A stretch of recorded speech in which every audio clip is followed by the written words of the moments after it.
Hazrat Abdullah bin Masud radiyallahu anhu says, while the Prophet sallallahu alaihi wasallam was performing prostration and some people of Quraysh were engulfing him, Uqba bin Abi Mu'ayth fetched the tripe of a camel and placed it on the back of the Prophet sallallahu alaihi wasallam.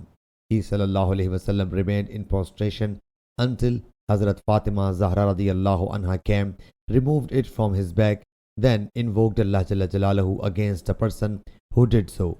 The Prophet sallallahu alaihi wasallam then said, O Allah Jalla Jalaluhu, seize the chiefs of the Quraysh, Abu Jahl bin Hisham, Utbah bin Rabi'a, Shayba bin Rabi'a, Umayyah bin Khalaf, or Ubay bin Khalaf. Shoba has doubt in it. The transmitter says, I saw them killed in the battle of Badr and then they were flung into a well, saves Umayyah or Ubay, as his joints rent asunder, so he could not be thrown into the well. Sahih Bukhari, Hadith number 3854.